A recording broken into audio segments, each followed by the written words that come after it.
Welcome to the In Search of More podcast. I am your host, Ellie Nash. Join me weekly on my quest for more from myself and more from this world. We'll see you on the other side. All right, welcome. I'm sitting here with Saadiah Klein. It's a pleasure to be here. From Yeshiva University. Indeed. Originally from England. From London. Okay, yeah, the holy city of London. Exactly. I heard the Rebbe said England. England means like a little, I think Eng means narrow a little bit. Definitely that's the mentality. Right, I think that's I'm coming to America. I'm realizing everyone loves to refashion themselves every day. But in England, we keep to the straight and narrow. Right, it is. Okay. Good to be a little traditional. And you're also director at Guard Your Eyes. Yeah. Okay, so I'll state your age just because I think it's relevant in terms of the contract. You're 21. 21. Okay, so you and I spoke about a year ago, and you came across my work on social media about pornography, talk about my story, etc. And you have your own story, and you began doing this work fairly young. Yeah, 16 is when I first started to engage with other teenagers my age on the issues. Okay, so let's talk about that. Let's talk about how you got into it. I've been very interested because pornography is a beast. It's a full scale. If we're thinking like, I don't know, a game with an enemy, I mean, it's a massive. I think it's the biggest black hole in this world. I really do. I think it's the biggest shared problem, at least digital problem among humanity. We've got things like climate change, etc., which are certainly slightly bigger, but if the people are zombies, then it doesn't really matter how the world is, you know? I hear you. And this is a rot from the bottom up, that if you have a phone in your pocket, you're susceptible. And that's pretty much most of the planet now. Right. So, yeah. So what I've thought about is that, I got into pornography when it was hard to access porn. Right. So whether it was on a desktop computer. Right. Which, sitting in the middle of the living room is not the most convenient place to sit and watch porn. Even then, easier than possibly times before. Right. But for the most part, like a lot of the guys I knew who got into it were with movies, magazines. I mean, that was... Those movies and magazines, you had to walk to the R-rated store. Yes. You had to go and you had to purchase it, hand it to someone else. Especially as a teenager. If you're underage, yeah, right.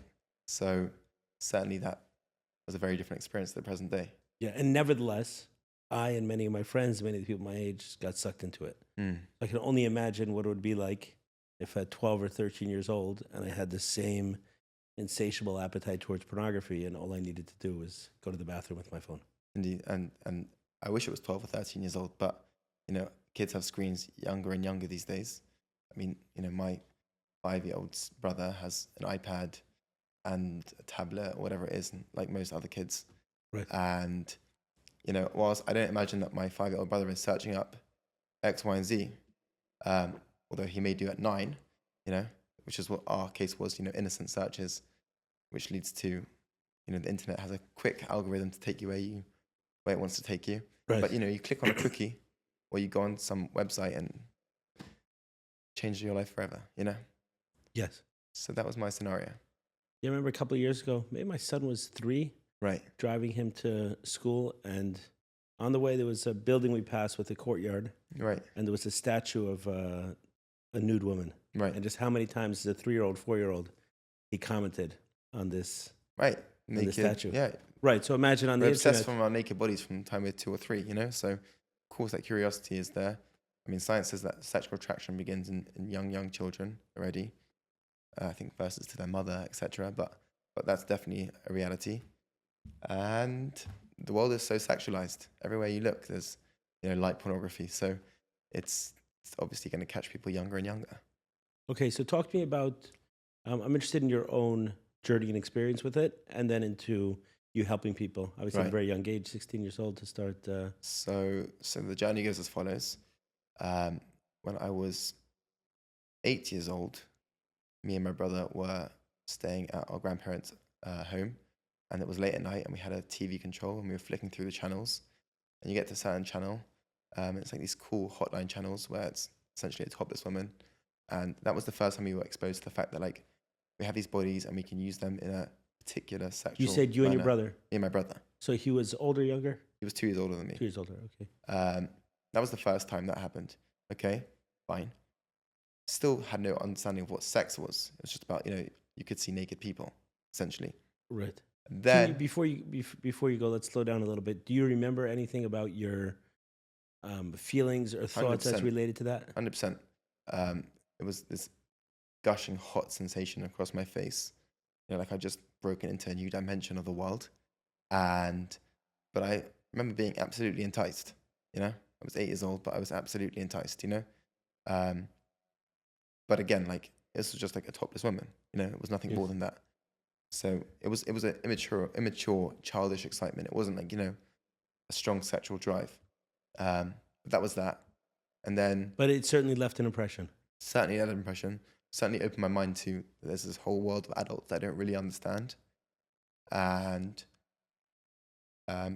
maybe 6 or 7 months later, I'm at my friend's house, and like innocent kids, what do you search up, like naked ladies or something like that? Again, that's all you're thinking of in your head. Straight to the hub, and you click on that, and your life changes forever. And Okay, so you're speaking almost about another. You're speaking about yourself, but also as another person. So just to Right. make sure I understand what happened. So you're sitting there 6 or 7 months later after this experience Right. at your grandparents' house. Yeah, You search up naked ladies or some. with my friends. Someone called me last week and said their 9-year-old son searched on their phone. I think pretty girls, right? Right. And all sorts of stuff come up Right, as well. right, exactly. So that was one click, and then life changed forever. From their straight pornography. Straight pornography. And that was just me and my friend. But within a week, it was me and 3 friends. Then, me and a few other friends. And this was still actually on. Actually, I want to make sure our language is understood. Because when we say straight pornography, there's nudity, and what you're talking about is Just full pornography, scale. like you would go on a porn website. Yeah. It was pornography. Right. Straight through. We're just turning 9 years old. And yeah. And, we started bringing our friends. This was on a friend's family device. It was on a family device because we didn't have phones yet. We had phones by 12, 13 years old. Right. We didn't have phones then, but we had iPads.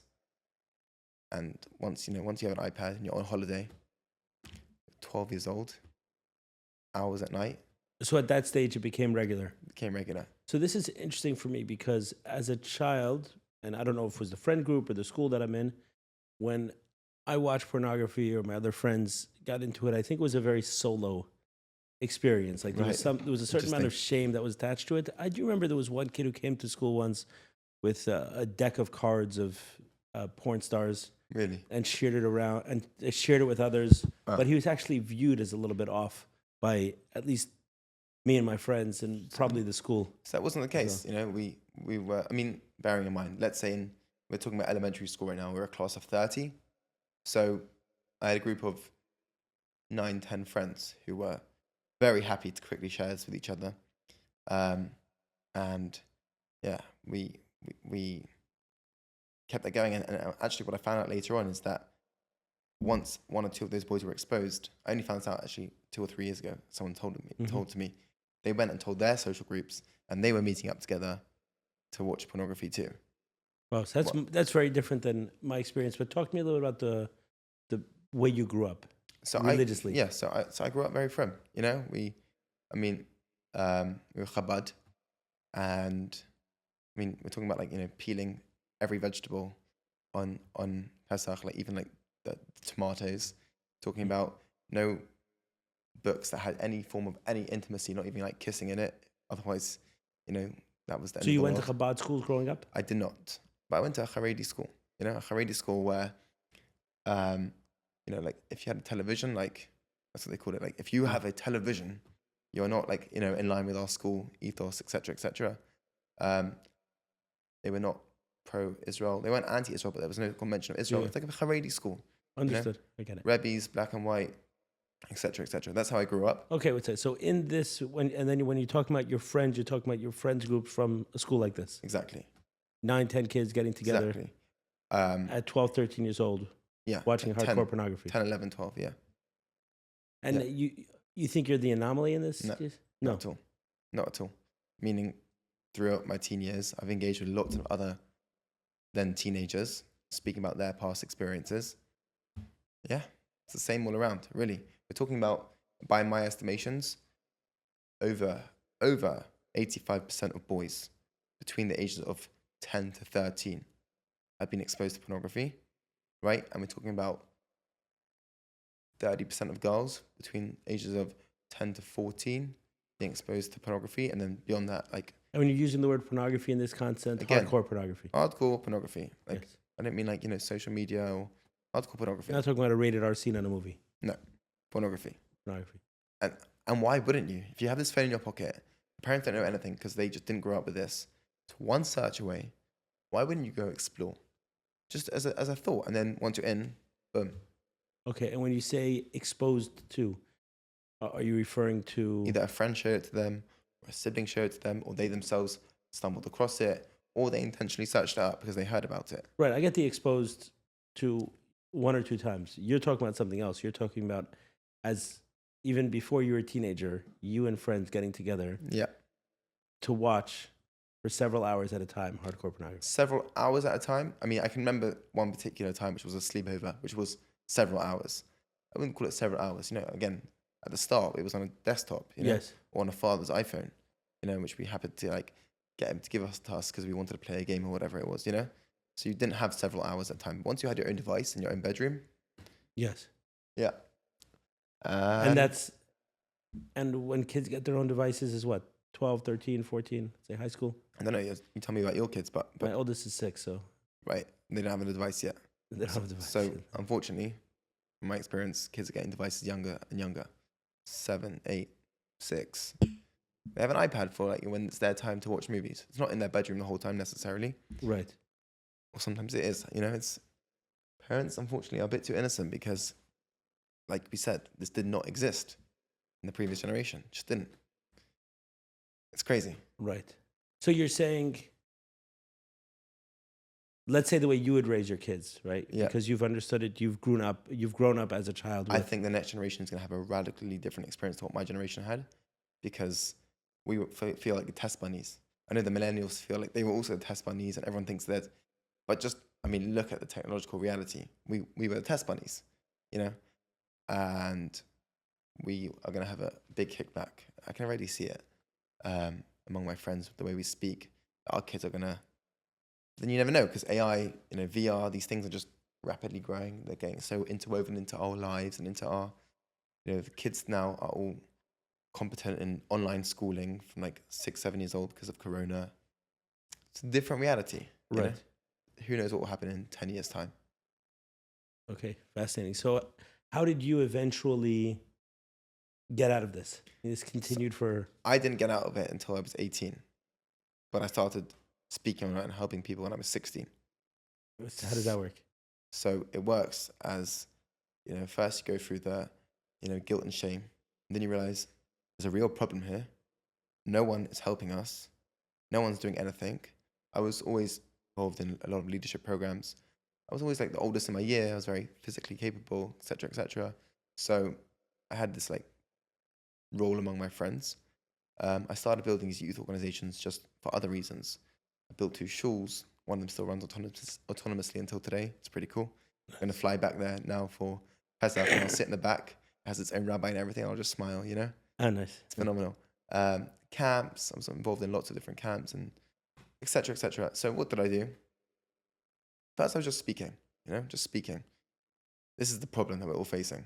I know we've been laughing about it at lunch for like the past 4 years, but like it's actually not cool anymore. Like, what it's doing to your brain. You know what it's doing to our academia, to our social relationships, to the fact that we can't hug our mothers anymore, etc., etc., etc.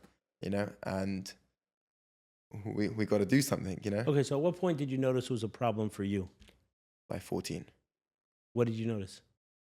How agitated I become, how I sexualized every single human being in my life, the visualizations I was having dawn till night, my inability to focus, my compulsive behavior, my dependency on it, all those signs. Yeah. Right. Actually, when you said the word, like how you said we can't hug our mother. I every Friday night, my mother gives me a bracha, and I really struggle to give her a hug back because I'd lost this ability to see physical affection as anything other than sexualized and corruptly sexualized activity, Couldn't do it. Interesting. It bring me back to a guy I spoke with, probably not much older than you are today, who said that when he was like, one of the traumas of his childhood was, I remember it bringing a lot of pain up when he was talking about it, was that his friends very comfortably sexualizing his mother and talking about her So that's all the time. about that, like our whole tweenage life was just sexualizing each other's siblings and parents. It's horrendous.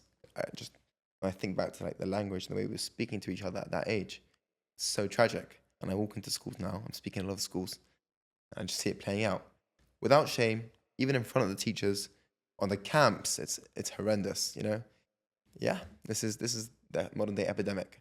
No one's doing anything about it, and yeah, I'm just trying Well, to you scream. are. I'm trying. I'm trying. I just wanted to add on a few more things about the experience of being exposed at that young age. We'll get to the science a bit later on.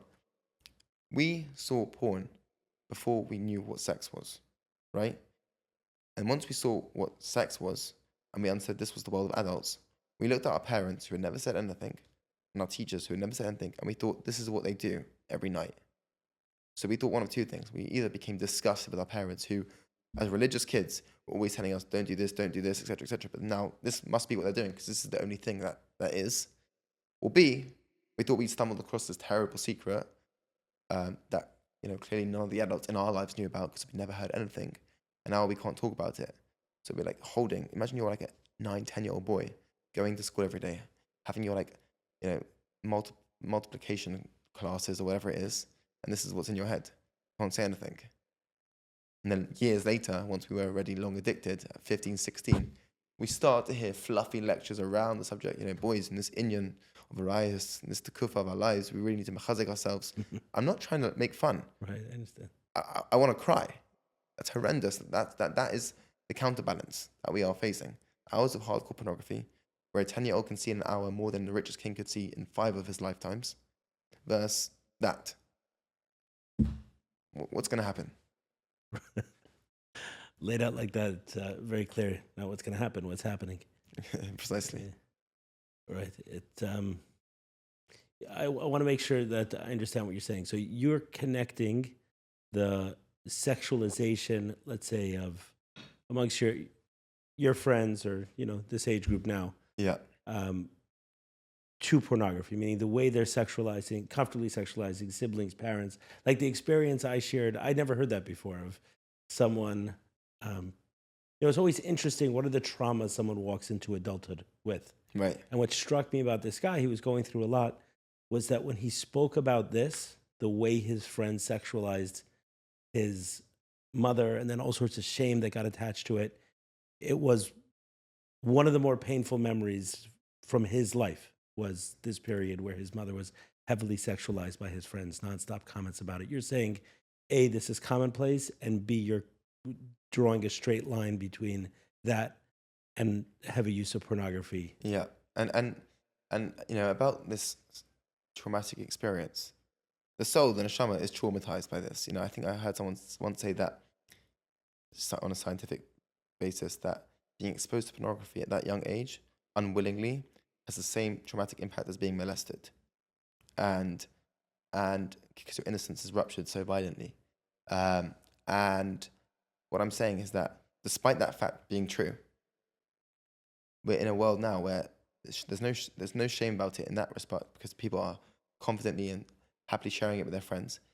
So there's a whole added layer on top of the shame, which is still inherently there, of just complete, this detachment, lack of awareness of even like the gravity of what's occurring. It's what it is. Right, you're saying something negative is happening that's so commonplace you don't even get to put it into the negative bucket. Like before we even crack into that solid, ironclad heart that's been so traumatized, you first got to pierce through the elephant's skin of, disinterest and apathy towards what's going on. Understood. Yeah, well said. Okay, so I'm trying to tease apart your experience with your friends because I think it's informative. Right. So when you started to bring this up with your friends and said, "Hey, guys, this is a little bit crazy." Yeah. How did they respond? Did they agree with you? Did they think you're busting up their party? What was their reaction? So by that point, everyone kind of agreed. But I would get up one day and say one thing, and then I would joke at the table the other day, you know. So I wasn't even myself a consistent force. As I grew older, I was, but you know, it was like, yeah, in my last thought, you know, like, okay, it is what it is. And the reason for that being is because, let's say I got up and gave a really powerful talk, which it wasn't so powerful. I was 16 years old. So at that moment in time, I'm combating the motivation of pornography with the motivation of my words on that Shabbat afternoon. Let's say it lasted 24 hours. Let's say 24 hours later, the faint glow of that is compared with the raging fire of the motivation for pornography. It's over for everyone, you know. Understood. So, not, you know, when. But that's not my question. Whether it worked, my question is more: was it readily understood? It was readily understood. It was readily understood. These days now, when I speak to kids, you know, 17, 18, it's understood, but 14, 15, like, their brains are so gooned out. It's like they didn't even realize that, like, it's a problem. You know, didn't even realize it's a problem. So your assumption is if you walked into a Haredi school today, where the kids have devices, yeah. Yeah. So your assumption is that. Yeah. Is it Rav Elephant or one big Rav in Lakewood?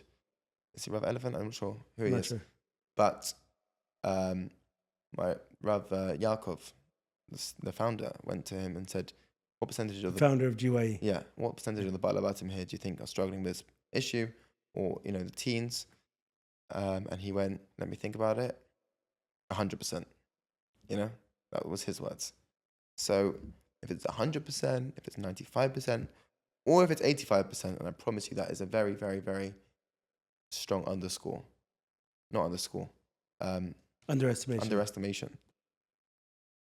We're talking about the vast, vast majority. And it's rapidly increasing as exponential content is released in a whole variety of ways with AI. With AI and VR now, I can create child pornography in a few minutes. So you're saying that if, let's say, our conversation so far, right, everything we said, was played on the main screen of a Haredi school, high school, where phones were acceptable. I'm sure the boys would be very embarrassed. That no one would blush. Well, in a Haredi school, I mean, again, like, I come to America, I see all these different categories. There's yeshivish, there's Haredi, there's Orthodox. I'm not quite sure what you refer to. Okay. Talking about kids that, like, you know, keep Shabbat, like keep kosher, wear tzitzit. They'd probably be embarrassed in front of their rebbeim, but among their friends afterwards, when they go to the bathroom and they speak to each other, it's like, it's a big fat joke, you know? But what I'm saying is that you wouldn't be introducing anyone to anything. I'm sure I'd be introducing a few kids to something, but no. 95%. Yeah. Welcome. I can hear you. It makes sense. Like I said, it makes sense, although it's not my experience. Like I said, the iPhone came out when I was in my 20s. And you know, it's not commonly known so much amongst the generation above us because, I mean, in what forum would they find out? Like, the iOS is going to walk around, like, the Office of International Statistics going to take, like, a bunch of 14-year-olds and they're going to tell them everything? No. They're going to track the internet traffic. I don't know how easy that is. The rebbeim are going to sit down and they're going to say, "Guys, hands up if you're watching pornography," and everyone's going to go, in what forum? I only know this because of my own experience and of all the camps and shuls and schools and community groups that I've worked in. Yeah. Okay, so let's go back to your personal. You said from 16 to 18 you were talking about it. Yeah. But you didn't stop yourself until around the age of 18. So bring me through that experience and what was it that I didn't feel like a a hypocrite during that whole period because here's a problem. I'm struggling with it. Mm-hmm. Every day I struggle with it. It's affirming that there's a problem. No one's helping us. I don't see it as hypocrisy at all. So I didn't say it as hypocrisy, but most people probably would. The shame of, like, being that guy. I mean, like, yeah, the shame of being that guy, you know, who got up and said these things. But it wasn't for me. It's hypocrisy if you're pretending you have all the answers, not if you're... Precisely. Right. I was just trying to be a friend. I wasn't trying to be a leader. So that was that experience. How did I get out of it? Well, I developed a lot of my own tools over time, which I will share. But the core message that I learned was that you can't take something away from someone without replacing it with something greater. So I needed to reconfigure my entire life with a depth to it and a meaning to it, which was stronger than the attraction of pornography. Life without pornography had to be more attraction than life with pornography and masturbation and all other sexual compulsive behaviors, you know? That is the equation. And how I went about that was several-fold. I wasn't religious as a teenager, even though I was very involved in community groups and schools and schools. I wasn't religious. But you were going from No. schools? No. So I went to from school for half my teenage years, and then I went to another one, which is not religious school. Got it. Sorry. But even when I was at from school, I was, socializing with non-Jews and etc. And so I started to look for things. I came across a bunch of different mediums. I got very into dance and other arts. I got very into all spiritual teachings from a vast body of literature. I got very into human relationships, that meaning any kind of human interaction. I had amazing parents. I have amazing parents. I have amazing role models in my life. I was able to be exposed to a lot of the world very young. So I knew what was beyond the four walls of my community. And I just started to engage with it. And slowly, more and more life came in. Once I got to yeshiva, and I was able to be in this new container, this new space of just intimacy in every step you take, if such a person should choose to do that. What do you mean by that, intimacy in every step you take? Well, what's intimacy at the end of the day? Intimacy is a profound sense of connection. Okay. So by the time I got to yeshiva, I was brought into the idea that there is a source to the universe. I don't call it God. Hashem just means the name, which is the ineffable name beyond all that we can articulate. There is a source to the universe. I am a physical being, a spiritual being in a physical vessel. And if I should play this game right, I can walk with my feet on the ground and my head in the heavens, I could do that. It's quite a strong realization to have at 18 years old.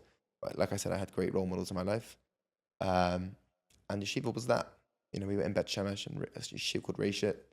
It's isolated. It's gorgeous. The facilities are beautiful. The Torah that's taught there, the rabbis there come from many angles. And I just got filled with a lot of fire. And then I also started helping other people. And that's really where things change. When you find yourself in the service of others, then you get to be bigger than just yourself. And then the irritations and the frustrations of your physical flesh, because it's all at the end of the day, sensations of the flesh, become smaller because you are far bigger than that. Despite of this, when you start speaking to Hashem and you create this expansive relationship, the irritation becomes a small dot in the universe that's you. So those experiences, again, I wasn't clean. Once in a while, I'd still fall. Right. But once I detached and once I'd, really set my focus on future version of myself, every time I felt, it was no longer like a long chain reaction of all my years, which is what it was until then. It was, you are a beautiful vessel walking on this earth, and today you fell down, and it's okay. Like that. So I explored lots of different mediums, lots of different creative spaces, and they just filled me with a life. What it means to have a body and what it means to be walking in this world. Experience of breathing, if you really do it properly. I'm sure you understand what I'm talking about. It's far greater than, that concave, structure of sat there in your room, in your isolation, with pixels on a screen and friction in your flesh being the sum total of your pleasure in this world. That was it. Yeah. So what I'm interested to know is if you're able to help others in the same way, meaning, because I think there's a difference, and I'll explain, because I've spoken a lot about pornography. I've helped many people who struggle with pornography. But I think the way you're describing it is actually a little bit different than the kind of people that I've worked with. The kind of people that I worked with, they had very challenging childhoods in their own right. Right. And then pornography became an escape. Right. An escape that possibly saved their life in their teenage years. Right. And they worked hard to achieve that. Right. Meaning they worked hard to access it. It's a better way of saying it. To be able to access pornography there was a lot of effort that went into it, and there was a pain that they were anesthetizing on the other side that justified that kind of search, right? They weren't sitting in their room with an iPhone doing a random search. They were working really hard to access the pornography. I was working really hard. Tell me what you mean about saving their life.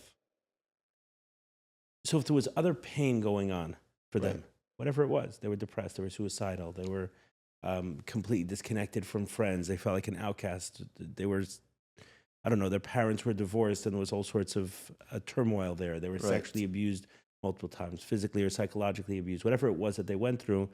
The porn was almost the temporary balm for whatever they were going on, balm, BALM, for what was going on. And then later on in life, looking back, was like, oh, I don't need this anymore. So now I can remove it. How old were these people when they were going through this experience? So for myself, I remember when I walked into a recovery meeting at 28 years old, Okay. and I was young. Okay. I was one of the younger guys So in the you're saying recovery meeting. these people who pornography saved their life were adults?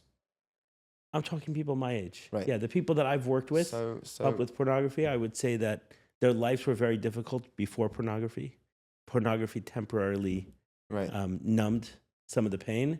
And then later on, they said, I want to get rid of pornography. I'm Very sorry, different same. experience than what you're talking about, which is the pornography was the trauma. So right. So I mean, I could say a lot on those people and their experience. It would be an opinion.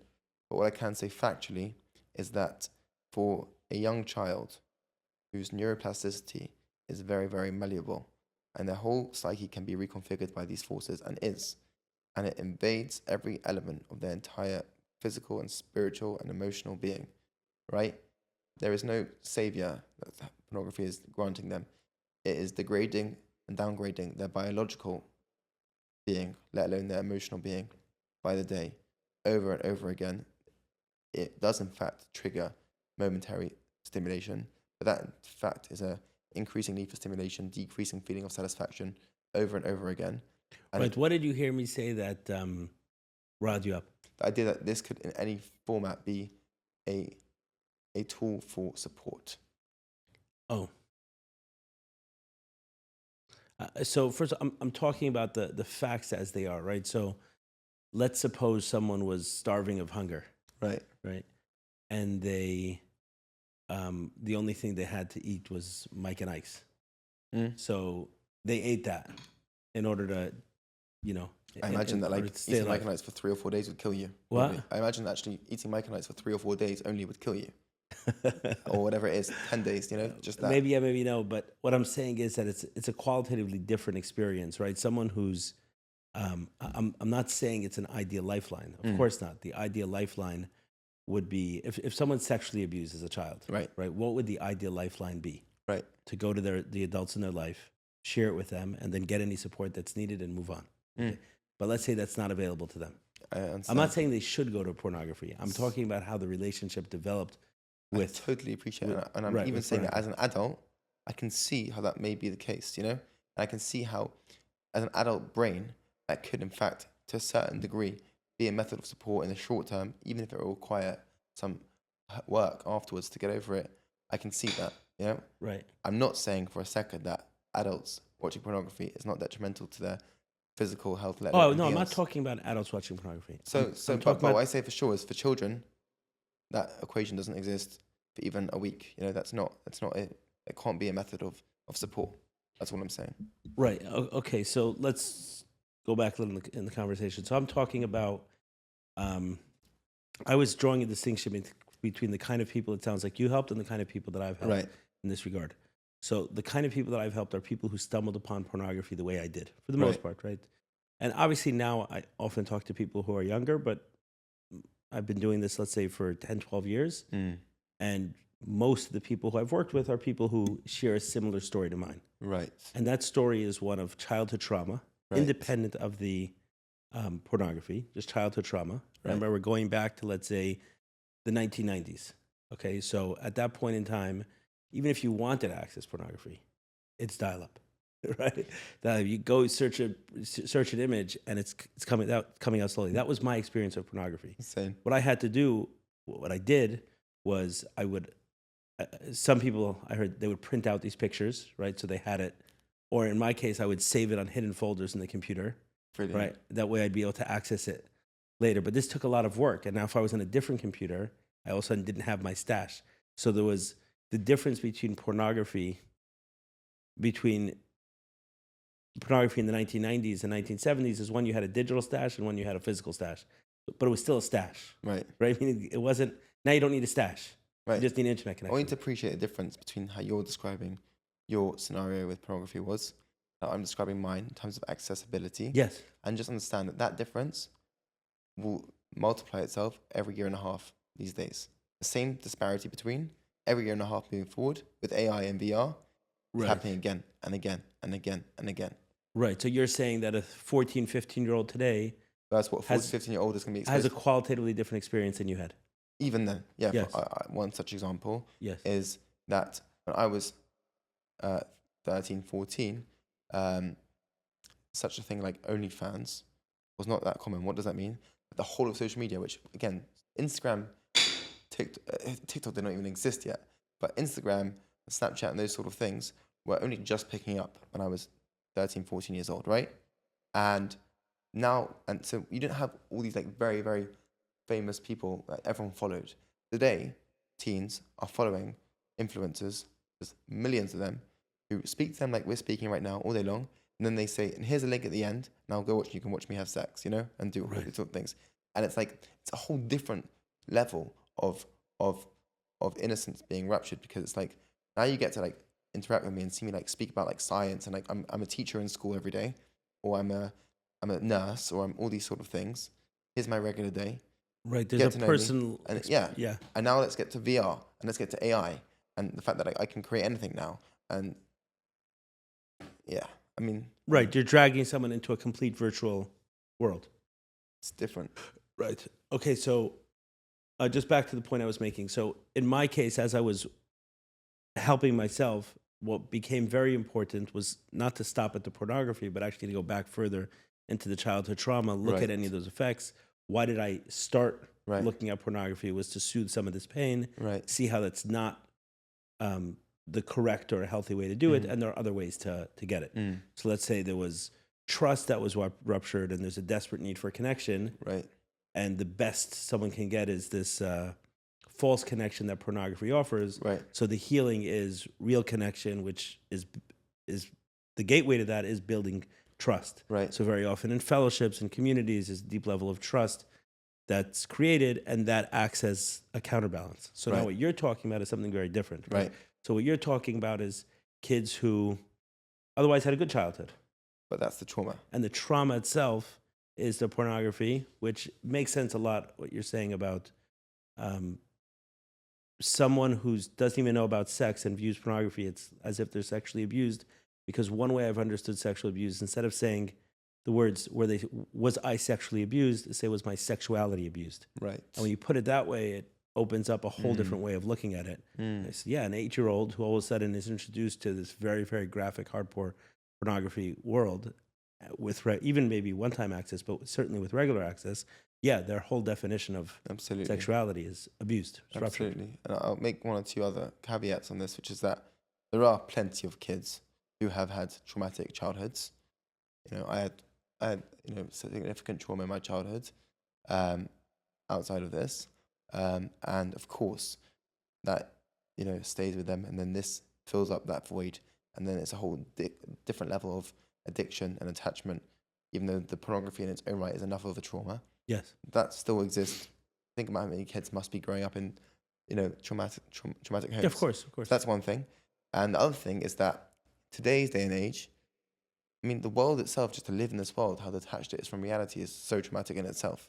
But if you have 4 5-year-olds, 3 4 5-year-olds today, which is the case, who are watching an hour or 2 or 3 hours of, I don't know, Coco Melon a day or whatever these children's shows are, which is like the equivalent of crack cocaine for their little brains, all the flashing colors, all the definitions, the moving images, then by the time they are 8 or 9 years old, they are already addicted to this pixel on the screen experience. So they already have this whole mechanism of like desperate need for like, I mean, I watch what these kids, how my siblings and how my friends' siblings, etc., respond when they have their devices taken away from them. It's a meltdown. Right. Meltdown. And that didn't exist the generation beforehand. iPads weren't there when I was 4 years old. What do you think about schools giving instructions on iPads? And It's just so limited. Like, I mean, I definitely think that schools should, implement that, like, we do not educate our kids digitally. You know, a snow day should be a snow day. You know, when the snow comes, it shouldn't be now go on online school. You know, it shouldn't, you know, be forcing all this increase in digitalization in the education system. I mean, who am I to say that? I'm 21. I don't know how, Yeah. but whatever. But in terms of the school enforcing things, it does nothing. No, it doesn't do nothing. It creates this sphere of shame and pressure and judgment, which just compounds the issue, which is anyways going to come at some point, factually. So now you're just adding another layer of trauma to it, so that when it does come, now they can't speak about it, so they're not going to come to you, and now you've got, what are you doing, you know? So I just think it's very unhelpful. Got you. Okay, so let's go back to the original question I was asking. In terms of, in your own self, you were able to help yourself by, I think the word you used, by finding something that was stronger than the pornography, right? That was more compelling. Yeah. Than... And it also required, like you said, healing past traumas and really tapping into who I really was. But that's ultimately what it was. And then to reframe my entire life in a manner that, like, now, moment to moment, day to day, I knew what I was working towards. And I didn't have that free time, that ambiguous mind to just wander off into the dark dungeon. Right, your life mattered. Right. Okay. So now my question is that that thought, was that helpful in your work with others for themselves? Absolutely. And in what way? I have a question which I've developed, okay, which I share with people so that they can get into that mentality. Okay, the idea is that if you're not being defined by a vision of the future, you're fated to repeat the past. Okay, and also that you can tell someone that your future self is not addicted. So that means that if you step into your future self in the present moment, you're not addicted. You're not addicted. That's a long past chain reaction. Past doesn't exist. It's not a big sack you're dragging around with you. Right. So I have a question that I ask people, and I get them to do this work, and then their life becomes something worth living again. It's not an aimless groping in the dark. Every day you wake up, we're built to walk uphill. We're built to move forward, to progress. If you're not doing that, because the whole world is a fat distraction, and you're learning ridiculous things, then obviously you're going to go to this. So what's that question? Okay, so it goes like this. It's pretty big, but I have very practical steps on how to resolve the question. Question is, what is the greatest contribution you can conceive of giving to the world, or imagine giving to the world, using your personal passions, tools, and experiences in a manner that reduces suffering for others, gives you energy, and enough financial independence to take care of yourself and your family? Okay, that's the question. How do you answer the question? And by the way, by financial dependence, if you want to have a left and right wing to your house with a wraparound pool, it's lovely what you have outside, then you are not going to be able to make the necessary sacrifices. So moving forward, how do you answer the question? Take a piece of paper. I didn't understand the point about the wraparound pool. I'm saying, if in your head that is the only barometer for financial success, and you'll sacrifice if you dream everything big. else. Okay. If you're sacrificing everything else for that, then you're not going to be able to contribute to reducing suffering for others. And you may do eventually, because you're working so well in the world, you're contributing, you're doing something good, that comes about. But if that's your first aim, you're blocking out everything else that to get you to that point, right? Of contribution, of reducing suffering, of what gives you energy, right? Got it. Okay, so you think that in order to contribute in a certain way, it could be important for someone to it's not take a step back on their financial aspirations? No, I'm not saying that. Okay, then what? I'm just saying that shouldn't be the only thing. The goal. The only You're trying goal. to balance a few things. You should see money as a consequence of giving value to the world. I feel like that's been my experience in the world. And thank God I've seen a lot of wealth in this world. And I've seen the people who achieved it through altruistic means and people who achieved it through purely, economic, void of any other like service in their lives. They have a $40,000 on their wrist. Watch on their wrist. They're sad it's not $70,000. There's a market for every stage. Anyways, how to answer the question? You take a piece of paper. You start writing down words that trigger you when you have this thought. For me, it was like, teaching and animals and dance and therapy and, all these sorts of things. You write these words down the page. Then you draw lines to connect them. And along those lines, you write what it would take to bring those two things together. And then at some point, you have enough of an intersection on the page that that's the business model. That's where it starts. And then you build from there. Then you have to implement SMART goals: smart, measurable, achievable, relevant, time-bound, And you just start to infuse that into every day of your life, and you plan. And everything comes alive. And then the world just starts to reorient itself around you. Like if I ask you now, where's blue in this room? Now it pops out to you, right? You weren't appreciating that before. Right. It's like this with life. You start to have a vision of what you want, and the world just starts to pop out at you. Aye, hamako. Boom, boom, boom, boom. And it's magnificent. And you know what? Maybe your arrow was not in the perfect direction for you. But by stepping forward, you realize, oh, there's a door to the right. I want to go in there. People don't realize that they can do that. And because of that, they literally spend decades just walking along the conveyor belt, one thing into the next. I'm quite a self-aware person. I'm pretty driven. I came to Yeshiva University with all my visions and I heard the word finance and investment banking and I got swept up in a second and spent 3 months killing my soul to try and make that work. Because the conveyor belt is so strong and so established. So if you're not thinking of yourself, for sure, you're done. What was the appeal there? Just because I never stumbled on that. Investment banking? Yeah. Money. That's what I was saying before. I wanted to have, my only barometer of success is, do I have a left and right wing to my house and a wraparound pool? That's it. Money. She's saying when you first came to YU, that world caught me like a ton of bricks, Right. New You York, saw that as a pathway to it. that was all everyone spoke about. It's all that was like being shown, Right. And that's like everywhere. Interesting. Okay, so if I had to put it into a catchphrase, it's essentially purpose or mattering over the pornography, right? You have to, If you're putting what in a word, if I had to put what you're saying in, is that you have to A have a sentence. force stronger in your life in a sustained long-term way that is stronger than the pull for pornography. If you don't have that, if you aren't being infused by a fire that's bigger than the fire of pornography, you are not going to overpower it. right? And it shouldn't And be that fire is purpose mattering. right. And Okay. it shouldn't be overpowering as well, by the way. People think they have to fight pornography. And, there's this nice image that I have. You don't beat darkness with a stick. You add more light, the darkness goes away on its own accord. Just start taking things on and start doing other things less. And it will happen naturally. Don't go to war because the ego is very strong. It'll win most of the time, Anyways. It's interesting. I was thinking, you've heard of Carl Jung. Yes. So he was very involved in the formation of the 12 steps. And a term he coined was spiritus contra spiritum, which means spirituality to counteract the power of the spirits. So he's looking at alcohol, which is commonly referred to as spirits, which is a very powerful force and was consuming many of his patients. And he said, for certain ones, what we need is spiritus, spirituality, a spiritual transformation in order to counteract the power of the spirits. So I was thinking in terms of that, if there's a phrase that captures the essence of what you're saying. That's what I was asking. Well, I said it before, pretty simply. You cannot take something away from someone without replacing it with something greater. And you've seen this work with teenagers, meaning introducing these teenagers, concepts young and adults.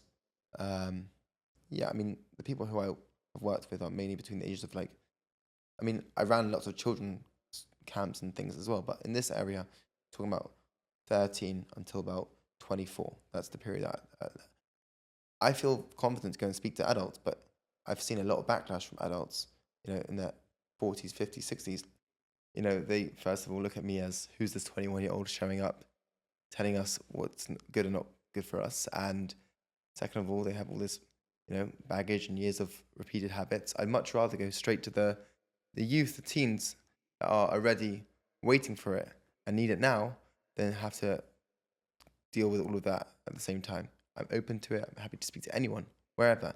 And forget me, Guard Your Eyes as an organization supports people of all age groups and all demographics. So that's where I choose to give my focus and attention to. Okay. So let's talk a little bit about your relationship with Guard Your Eyes, what they do, and I guess where it's going. And then I want to talk more about how you direct that message to the 18, 24-year-olds, what you say exactly. So let's talk about Guard Your Eyes, because you and I spoke, I think the first time we spoke was maybe a year and a half ago.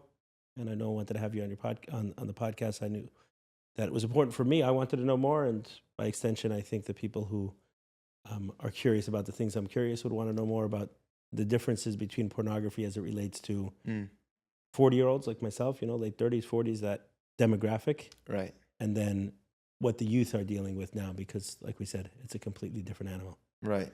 Okay, so Guard Your Eyes. Best organization on the planet. So people mistake them for a filter organization. You know, they're another tag or whatever it is. They are not a filter organization. Okay, so there's many elements to their site and their organization. On the front end, you have loads of very comprehensive tools. That ranges from just digital tools to 12-step groups to hotline calls, online or in person, anonymous consultations, all for free. Okay, they have best models and methods and techniques that you can implement into your daily lives, short term, mid term, long term. The bulk of their work is centered around these 3 pillars, right? So the first one is motivation, the second one is planning, and the third one is connection. So the motivation is all about reframing one's mentality. It's all about understanding who we could be. It's all about tapping into that drive of the addiction itself and flipping it into your wave of motivation moving forward.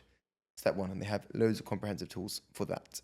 Step 2 is planning, and through this stage, it goes through, again, very, very thorough methodology of how to integrate this into one's daily life, to long-term strategies in ways that work. This is proven successful. They've helped, I believe, over 100,000 people. They work in 4 languages, from the Yiddish-speaking super Haredi to even secular people. They used to be partners with the biggest organization in even the non-Jewish world called Fight the New Drug. They used to be partners with them, and they have an element to their website called Fortify, which is based on their partnership. But at some point, they changed their messaging to don't make porn, make love. And as a Jewish organization, we couldn't hold that messaging, I didn't realize that Fight the New Drug had a partnership with Guard Your Eyes. Partnership with Guard Your Eyes. Interesting. Yes, and they have shared resources and shared knowledge. Yeah, I've done a number of things with Fight the New Drug. So yeah. Anyways, all this phenomenal work that Guard Your Eyes is doing, and it's run so efficiently, and the anonymity of it and the transparency of it. You have all these chat rooms, and you have these groups for spouses, and you have every angle of support that you can need, every method of education, and it's all free. It's right there. Now, until now, they've been serving predominantly the Haredi and Shivish world. It's guardyoureyes.org.com. Yeah, guardyoureyes.org, I think. Okay. You should guardyoureyes.org. Yeah. And so they've been focusing on the Haredi. I just want to make sure that if someone's listening, they know exactly where to go to get. Just search up Guard Your Eyes. Yeah, it's right there, top of the page, and yeah, it's just been a really phenomenal experience to get to know them, to work with them. I've personally found their tools very, very powerful. They have it's not a preventative organization, although they have lots of preventative measures, but it's an intervention-based organization. They will come into you in the heart of the addiction, be that pornography, masturbation, or full-blown sex addiction, in all the different ways that manifests. And they're the only ones doing it. Right. There's certainly no one who's done as much as Guard Your Eyes. They have the scumwork, they have the science, they have the marketing. They exist. In the ultra-Orthodox world, already all the way to secular world. And that what? Pardon? I'm saying that they predominantly be focusing in the ultra-Orthodox and right, I'm saying the message. There's no one that's done more than Guard Your Eyes Certainly. to tackle this problem. Certainly. But they have the vessel, they have the platform to hold millions or more people from every demographic, is what I'm saying. Beautiful. Yeah. Got you. So as part of, obviously you started at 16 years old, right? Right. Working on your own life and also helping friends as well. As part of your joining the organization, the intent is to bring what they're doing out to a much wider demographic. Exactly. To the modern Orthodox and secular world, and especially to the youth. People my age.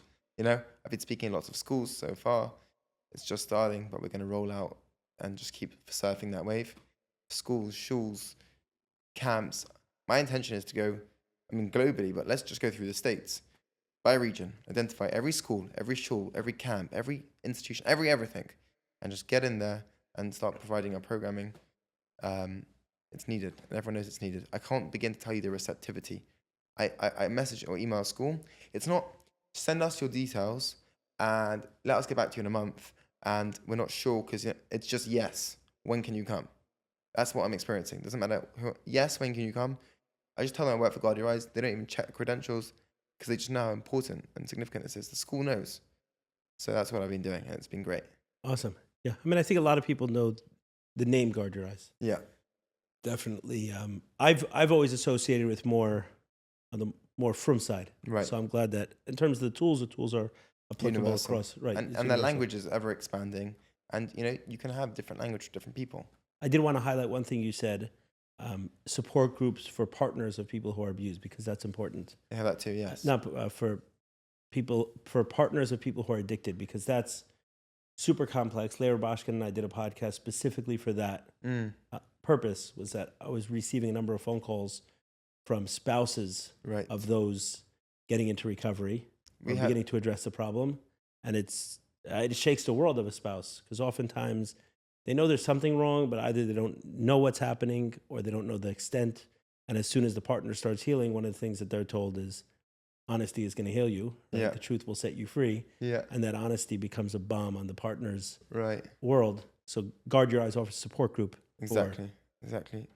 On our spouses. statistics, over like 4/5 of the people who are signed up on the website are married. They're not single young people. 4/5 of them are married people who are in terms of compulsive pornography or sexual addictions.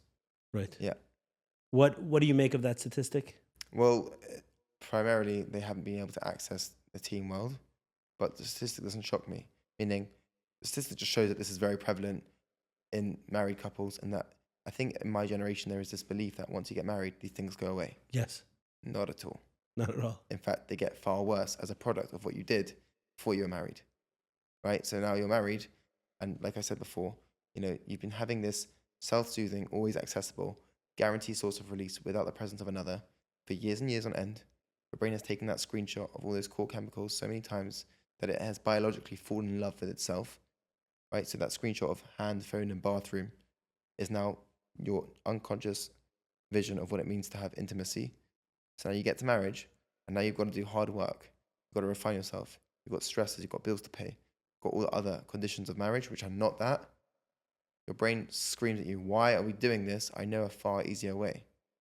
And that's what happens. And then there's also the shame and secrecy that compounds itself in marriage, where that was my story. Right. Although it wasn't marriage, it was a relationship. Right. I got into a relationship, and all of a sudden these behaviors that I was able to accept about myself, say, okay, I tried a couple times to stop, but it's not so bad. How damaging are these things? I'll stop as soon as I'm in a relationship. No. And as soon as that lie was exposed, two things happened. A, I had to deal with the reality of what I was, okay, I have this problem that I actually can't stop, number one. And number two, now I have these lies and secrets from my partner. Yeah. And that's very, those two actually add fuel to the fire. They don't. Yeah. They don't take it out. On this point of shame, etc., I didn't touch on the third pillar of Guard Your Eyes, which is connection, which is we have to stop seeing this as something that we have to overcome. You cannot overcome this without the support of someone external to yourself. An addict has to see themselves as overrun by an algorithm which requires someone to come from the outside and pull the plug almost and enter into the hardwiring system. So this connection page, which they have, which has all these different groups and forums, is precisely that. These accountability partners, which you need. And people like to say, well, that will just be my spouse. But often the spouse is the furthest thing that's keeping them from getting accountability, because that's putting space between them and the outside world. Also, I can tell you from my experience with the spouse, it's the worst idea in the world. You don't. First of all, it's mean. It's cruel. Yeah. It's cruel to make your accountability exactly. partner Exactly. the person who's that affected by everything you do. If you call someone who's a friend of yours and you say, hey, I'm triggered today, right? I'm stressed at work, or I saw a picture, or there's whatever, some thoughts coming into my head, they can move on with their day after their conversation. Exactly. One of the visions your wife can't. One of the visions that I have is that I'm going to go around to every boy and girl that I can, get involved in this program across the Jewish world. And by the age of 15, 16, maybe 17, you create them an accountability partner, okay? A friend, a close friend that becomes their accountability partner, a chavruta, simply on this. Now they walk with that person through the rest of their life. So 15 years down the line, they're now in marriage. And after years and years of all the different complications, they have someone who's evolved with them.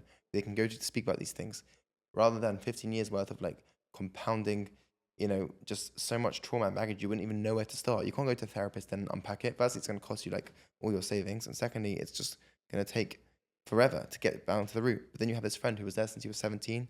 You evolved together. I want to have millions of these partnerships. Cost nothing. And you just have to like create the idea and boom. Right. One of the softwares that I like in this space, I've spoken with them a little bit, is Covenant Eyes. You know Covenant Eyes? I do know them, yeah. But one of the things I like about that is that they use technology and that partnership together. So they have, I forget the term they use for it, but there's someone who's getting the reports of your phone usage. You know Web Cover? It works the same way? It takes random screenshots throughout the day of your phone. Yes, same with Covenant Eyes, yeah. I love that. I mean, I have to tell you, after the rabbis that I've worked with, I just recently worked with a few rabbis now at NCSY, I'm an advisor, and they told me that they have this with a lot of the people in their kihila, but then all day long they're just receiving screenshots of blurred out pornography. It's not working. So I like the idea of it, and I think that it would work for me personally if I chose the right individual who I really respected. It would have an impact through that one device, let alone everything else in my life. But I can say also that I've spoken to plenty of rabbis that are just receiving all day long screenshots of pornography. And it doesn't. Like it worked for the first 4 months. Then the guy fell, and the rabbi said to him, "It's okay, I believe in you, keep going." So then he fell 3 or 4 more times, and then he's just like, "Okay, the rabbi's seeing it, whatever, it is what it is." Oh, interesting. Yeah. Okay. Maybe the rabbis need the tools to be able to... They do. They're asking me, and they're asking the organization, come speak in our shuls, send us your content. We don't know what we're dealing with here, right? Like, because this is new. It's a phenomenon. Okay, so let's... If you had a microphone that can speak to every 18 or 24-year-old in the world, what is the message you want to deliver to them? Primarily, I want them to realize the beautiful, beautiful life that they could be living right now. Right now. They don't have to go do this crazy work and achieve a whole, list of, artificial, mundane, status, whatever's. They could be living a magnificent life right now where they really command their reality. They really are contributing force in this world. They live in intimacy with every step that they walk. And just to be on earth in 2025 is an immense, immense, immense treasure if you use it for what it is. And just how short you're selling yourself. How short you're selling yourself when you succumb to these addictions. And the fact that you succumb to this addiction is not your fault. It's not your fault. You're entering into the world, the throwness of life. You wake up on a ship. Where am I come from? Where am I going to? Where am I? That was you. And you were overrun by one of the biggest industries in the world. $200 billion of revenue a year, 25% of internet research, best marketing, neuroscience, everything. It's not your fault. You were going to fall, and our parents did not have the resources to help us. It's not our fault. But the support, the help exists. It is your responsibility to take that support and that help. Don't think you can do it by yourself. You can't. But not only will you overcome this, the very, very addiction and that cave of darkness will become the vessel to fulfill light. I have these analogies of these two caves, 5 foot deep, 50 foot deep. Which cave is darker? 50 foot deep. Which one's also a vessel potentially for more light? 50 foot deep. The very traumas and struggles will become the mechanism through which you bring about your most true, authentic, deep, intimate life. We should look at these things as the best things that ever happened to us. Thank you, porn. Thank you, porn. Thank you for taking me to the depths of the earth so that I could have this huge vessel to receive what it means to actually be here, and that I could fill that up with light potentially. I saw with your podcast with Rab Waiwai a few years ago. He said a line. He said, for the layman, spirituality is a luxury, but for the addict, it's a necessity, right? And that Chase Taub says this. Pardon? Chase Taub. That was Chase Taub? Yeah. I thought I saw that with Rab. It could be it was brought up in that one, yeah. Regardless. But I want to make sure to credit. But that's MS, that's truth. Yes. And that's been my experience and the experience of the people that I've worked with. That in the words of a mentor of mine, Saadiah Klein, these desires are holy energies in disguise. They are not meant to be squashed and removed, but rather reinterpreted, transformed, and elevated. So, this is the best thing that ever happened to you. So you know what I think the theme of this is? Because there's there's the negative side of this, like we said, right? Which is so many people get trapped in it. And there's the positive side that it forces it forces us to elevate our game. Yeah. Right? We really have to step into purpose. We have to step into meaning. Really have to step into this belief of I matter. Yeah. And otherwise, we can really fall off the deep end. So connecting to what you just said is there is no layman anymore. No. In this world, there is no layman. So you said for the layman, spirituality is a Luxury. is a luxury. For the addict, it's a Right. necessity. In this world, with the amount of distractions we have with pornography, there is no layman. Yeah. Spirituality is a necessity for The all of layman us. back in the day was the farmer who just lived a life of rural bliss or hard work, but it was authentic. You know, you milked the cow, you got rid of the muck, you tended to the trees, you know, you did your thing. You didn't have a crazy, complex spiritual life, but at least you were completely woven into being. Today's day and age, it's just zombie, zombie. Here's a way to be a zombie, and here's another way to be a zombie. All day long, artificial things in our face. Like I walk through New York, and I just think, 300 years ago, or whatever it was, this place was just grass. There's nothing here. And now you walk through, like, just like, it's crack. It's just crack everywhere, you know? Literally what it is. And I listen to people, and just look at people, and they're just making noise. They're just saying, I exist, I exist, I exist, like animals at a waterhole. And I'm saying it from a place of compassion, because that's not who they are. That's not who we are. We are literal angels walking on earth. We are. Like, you know what I'm talking about here. Like, we have a physical vessel, we are spiritual beings, and we get to use this place as a bridge to bring the infinite potential into reality. Every building you saw was once a thought in someone's head. Every country and state was once an idea. People brought these things into the world. Like, we're still here after thousands of years. That's just insane. That's what it means to be alive. And today's day and age, it's just about how can we distract you? We take your money and remove your attention, remove your consciousness, so you just serve. And I'm not this conspiracy theorist, and I don't have the energy. I don't care about it. It's just what's happening. I don't need some higher order, some secret group to be out there control. And just that's what's happening. Maybe by mistake, but it's what's Right. happening. Right. You know? Yeah. Yes. I'm glad you're doing this. I'm glad you're doing this work. I'm glad there's some people starting at a young age. It would have been very helpful for me to have that myself. I think, offline you were mentioning that sometimes after speeches, people come and say things to you and say, I'm telling you this for the first time. Yeah. Right? This is the first time and essentially what they're doing is unloading something that they've been carrying, a very heavy weight that they've been carrying. Yeah. For, you're speaking with younger people, so maybe it can only be 5 or 10 years. Yeah. Right? If you go into other circles, it can be 40, 50 years. Yeah. People are carrying a weight. And I think I'd have to say that that's the currency that I trade in.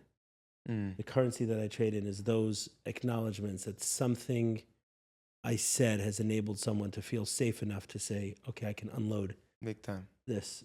This is your experience as well. Absolutely. It's not the only currency I trade in, but it's one of the most affirming for sure. Yeah, I agree with you. Is that? Yeah, they come and you just think, wow, this traumatized soul. It's about to share something with me for the first time. It never said it to anyone in 10 years, and yet it defines every second of their life. You know? Right. This is why I think some of these problems are, they're not real problems, meaning they can feel massive, right? In terms of the undertaking of like, how am I going to combat pornography? How am I going to combat these massive industries of, you say, money and attention, intention. Yeah, say, yeah. Okay, we're going to ensnare this marketing, person. social media, it's all a funnel. Yes. Yeah. And on the other end of it is there's one lie that's planted into almost every person who's struggling in this way, and that's you're alone in your struggle. And if that lie can be burst, the whole game changes. Exactly. It changes. And I think that's when someone is walking over to you afterwards and they're saying, Saadiah, I've never said this to anyone in my life. And oftentimes I've experienced this with things unrelated to what I spoke about. Wasn't necessarily, I can be talking about pornography or abuse, but someone can come to me and share, I haven't had sex in my marriage in 5 years. Right. It could feel unrelated, but that's the burden that they're carrying. And just being able to let that go, how much it shifts their life. I'm not saying it's the only thing, but it's certainly a message for schools, for leaders. It is very, very unfortunate that you can walk into a school where there's teachers and guidance counselors and sometimes even therapists.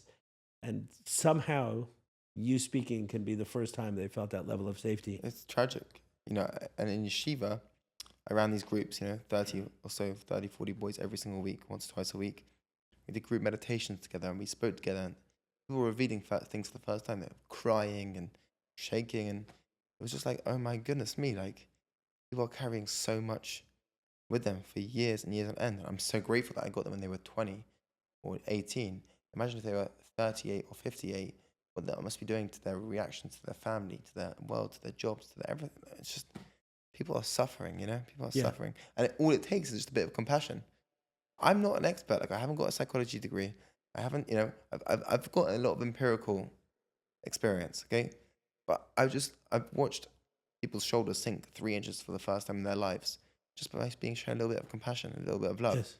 And I get up, then I share my story and my experiences, and people say, wow, people are just willing to share now. And guard your eyes, they have all these platforms, these forums that people go in, anonymous chats, they can just pour out their soul because everyone's just there, like, sharing their stories, you know? So what do you think it is that gives people the level of comfort to come to you afterwards and say... To me personally? Yes.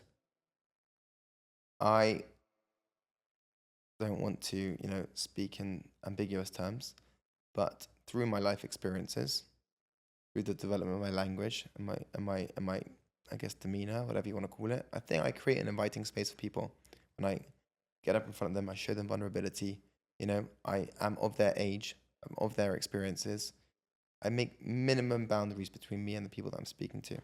You know, I'd much prefer to get up at a school, pull my chair into the middle, say everyone crowd around in a circle, let's speak like this, then me stand behind the stage. I can cry, you know, very easily in front of people. We do these meditations and we just get very, very, like, real with it. Other than that, all I can tell you is that it's happening. I can't tell you what it is precisely, Right. but I see it's happening. I see it's real, so I'm just carrying on going, you know? Yeah, what I found, I think the ingredient is sharing one's own story, honestly. I think that's the ingredient. And then people say, oh, like, we can do that. We can do that here. He can speak. He didn't disappear. I can speak too. Also, vulnerability is something that's quite interesting. I've heard it said that we hate seeing it on ourselves, but we love seeing it in others. Right. And when we see that in someone else, and our feeling is never judgment, it's always compassion, understanding, and more importantly, actually a level of intimacy and closeness. So someone shares a thing that we were so sure if we shared it would drive us further apart. Yeah. And it does the exact opposite, and it invites people somehow to go further. You know, earlier we spoke about the spiral. Yeah. So I've seen this at a Dhamma. This happens quite often, where on some level everyone's already in a space of honesty, right? Right. They're saying, "I'm here to get help." Right. Right. So just by walking in the door, you've acknowledged my life isn't perfect, and I want help from someone. You're asking for help. I'll for making these spaces. Thank you. Thank you. Yeah. But then there's a level that it goes even deeper. And I see it every single time where someone chooses to take that plunge, for whatever reason, and just goes to like a different level of honesty and vulnerability. I'm thinking of one, as we're speaking, where there's one guy who we often do a ceremony right like going into Shabbos. Got it. So we'll start with something, and then we'll do candle lighting, and then sometimes we'll go into davening for Shabbos, sometimes something else, but always be right at that time for Shabbos. It's a very special moment because everyone's, you know, putting their energetically in the world there is, and practically we're all, even if not everyone is Shomer Shabbos, but we're all kind of disconnecting in a different level. It's the weekend, it's Shabbos, and in that moment, often, not every retreat, I would say something magical happens as Shabbos is entering. And in this guy went into a little bit of a panic attack. And he said, I have to leave, you know? So we said, okay, what's coming up? Like, when do you have to leave? Like, what's coming up? What's coming up? And I don't remember exactly how he got there, but at some point he went religious. He went to rage, like absolute rage at God. Wow. And in our thought processes, when we think about raging at God, I think the thought is that we're doing something very profane. Okay. Right? We're cursing God. We're angry at God. But in reality, I think when we witness it, there's nothing more holy. Go read some Tehillim. That's what he's doing all day long. Right, exactly. That's exactly what you're meant to do. Go out there and lament across the mountainside and scream, shriek, cry, everything. That's what you're meant to do. That's it. I was taking boys into the hills, and we were doing exactly that, just screaming senseless, At God. At God. Right. And when I say at God, at each other, at the floor, at the animals, at everything, because it's all him, Yeah. It was like, and at some point you realize that, like, when you get to that sensitive enough space, like, me and you, it's just Hashem speaking to himself. We exist within his thoughts, and that's not an ambiguous term. If you just learn about metaphysics, how this world is actually physically working. It's so crazy that it's like me and you and these separate objects, because, yeah, it's a reality, but it's that level of reality. And there's the waves on the ocean surface, and there's the still water, which is where this conversation is being processed, and where like all the work is being done. And just that's my message. Just come with me and come with these people and just tap into that space. Come to Adama. Just see what could be. Yeah. Yes. Yeah. I have this letter that I told you I want to share. Oh, please. Please. I saw this beautiful tool that you use about the thank you letter to pornography when you say goodbye. Yeah. When I wrote this, it was not the last time that I watched pornography, I thought it was, and then it wasn't. But one thing I can tell you is that when I wrote it, I gave a lot of compassion to every single age of me beforehand. I spoke to them all. And every time that I felt afterwards, which was not many times, it was an isolated instant. It was not attached to this whole long thread of years of addiction. It was. I felt like you severed something in this moment of writing the letter. It wasn't sever. It was a hug. Which just a hug. It was like more like a hug, and that hug was everlasting, right? Because it came from a deep place. Anyways, share that with you right now. Yeah, just one of the tools. Okay, cool. Just one of the tools. Tools. Tools. Yes. Tools. How do you guys say it here? Just before you go in, is it? It's exactly how you said it. It's my American ears that have trouble hearing English.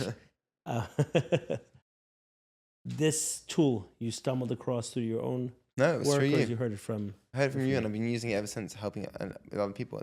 I have these different thorough programs that I help people through with all the different short-term, mid-term, long-term tools, and this is part of it. One of them, Yeah, beautiful. Cool. Dear porn, thank you. Thank you for the years of mining and hollowing out my soul, ultimately to make space and a burning sense of necessity for spirituality and intimacy. You certainly ended childhood early, but were the catalyst for a deeply rewarding early maturation. Through your corrosive force, I heard my calling, to be an active warrior in this war for consciousness, fighting for the essence of existence, and to cherish sensitivity by nurturing the sublime inherent within me. Thank you for installing within me the power of visualization. I'm learning to harness this gift to conjure up internal palaces for divinity, manifest my future, walk with my ancestors, and see through materiality so I can access and address the one, the Rabbanu Shalom, behind it all. Thank you for breaking all boundaries and flattening all social constructs. I'm now able to build freely, and each stone can claim authenticity and integrity. Thank you for dehumanizing men and women alongside the beauty of physicality. Thank you for dehumanizing. Okay. Men and women alongside the beauty of physicality. A pathway back has revealed how I walk among pristine angels, clothed within a dimension of matter. That these angels, myself being one, were granted the most profound condition, that we can reach out across our internal universes to hear the song and partake in the dance of each other's spirits through a wondrous medium called senses and the motions that accompany them, with millions of iterations in between, all to enhance the same cause of returning to source. The illusion of separation you were searing into my soul was in truth the precursor for connection, for the greater the split, the greater the reunion. Most of all, thank you for highlighting the fallacy that power and pleasure and all other fake children of fulfillment lie in the endless access to more. Rather, and in line with our precious tradition, it's constriction that brings expansion, knowing how to hold back until the specific moment that inflames intimacy, and through separation, being kodesh lachol, secular and holy, that we refine intention and achieve cosmic satiation. Herein lies the seat of my consciousness, to discern between revelation and concealment, and elevate everything. Eitz Chaim Hi, an ever-growing tree of life available for those who nurture it. Each day, the passionate charge inside me expands to eventually channel this fire into laser form down the singular but all-encompassing space of Abayit Ne'eman B'Yisrael, my radiant home and the women and children within it. I cannot wait. Thank you, Porn, for freedom. Saadiah Daniel. Beautiful. Thank you. Beautiful. Daniel's an interesting name as it relates to your journey, you know? Yeah. The lion's den, Yeah. so to speak. There are a few places go with it. First, I would say that the first thing that struck me is that your the message that I was getting from you before you said that was very much in line with that. So there's a congruence, a consistency, which is that Thank you. there's deep spirituality that's being forced almost upon you and then upon all of us by extension, certainly the youth of today, that there's no choice, right? There's almost no choice. You have, like, you're either going to end up with dirt or gold. Like, there's no in between. You can't have a half-assed life. Yeah. Yeah.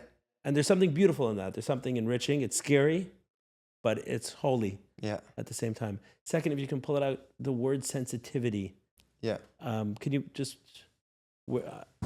I was thinking about where you're saying, but then I wanted to make sure to stay with to listen to the rest and not get lost. You want to look at yourself? Yeah. So towards the beginning, you mentioned the word sensitivity. You said to be an active warrior. He says, through your corrosive force, I heard my calling. To be an active warrior in this war for consciousness, fighting for the essence of existence. And here was a point. And to cherish sensitivity by nurturing the sublime inherent within. Yeah. So that term, to cherish sensitivity, I think it's one of the great lies around pornography and also around our sexuality and around the world in general. That sensitivity, there's nothing. I've often wondered if God has every experience that we have, right? You say God has anger. Okay, and I've concluded that it's possible. I'm not sure. It's possible there's one experience that he doesn't know. Go on. That we have. I like this. Numbness. Okay, I see what you did there. That's great. Right.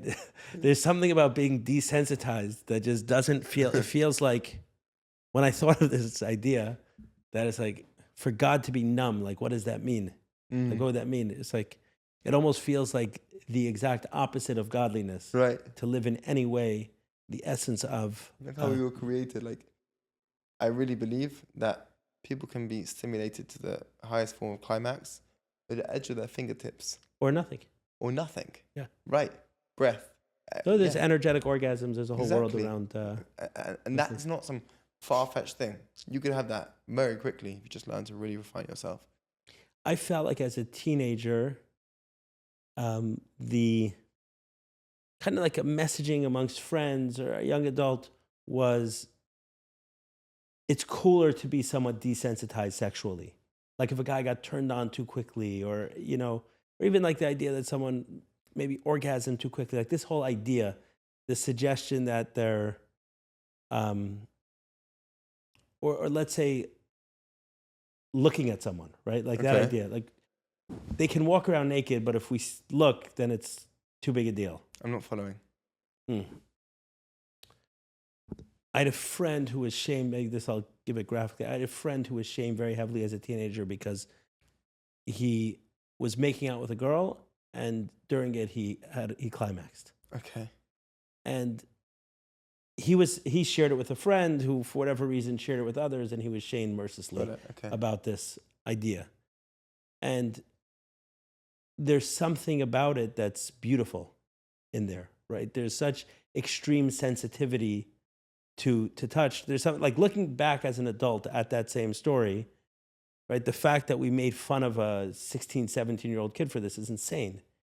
Because as an adult, I'm almost like, I'm desperate for that sensitivity to it. Yeah. Right. I mean, if that's the sensitivity was when, you know, he made out with this girl, imagine if he'd preserved that sensitivity just a little bit longer, you know? to maybe later relationships or to marriage. Like, I mean, in one lens, through this particular lens, I understand what, Ghazal was trying to do by trying to make us like protect ourselves until it's like, that's electric, and look what happens if you don't do that. Like you're Right. right, very quick degradation of senses. Yes.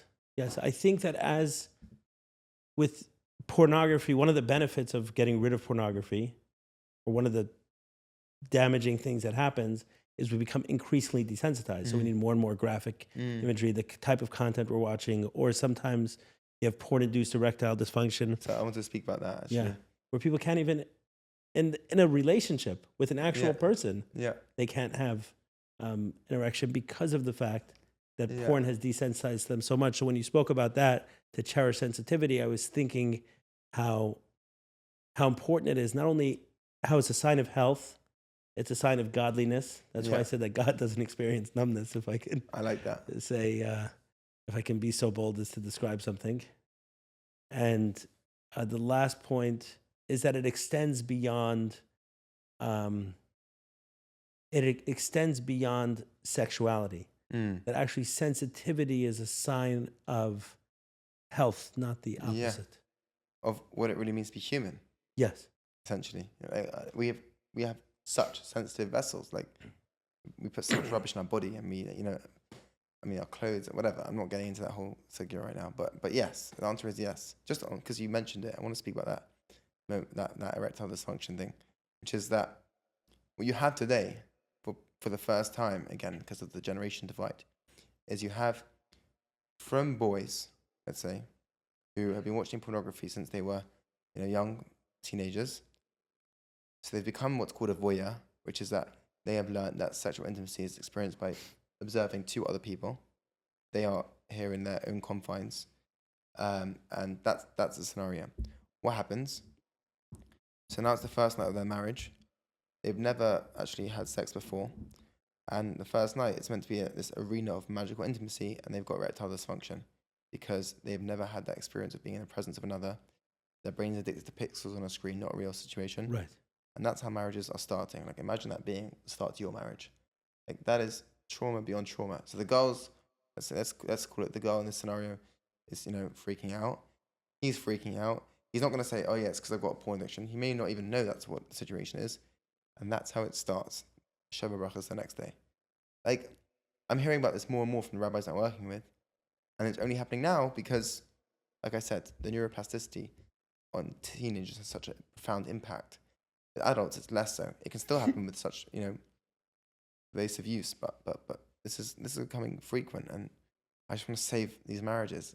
Like, the biggest line of what I'm trying to do here and what God is trying to do here is build as many flourishing homes as we can. Beautiful homes. And porn is definitely the enemy of that. Cancer's got to go.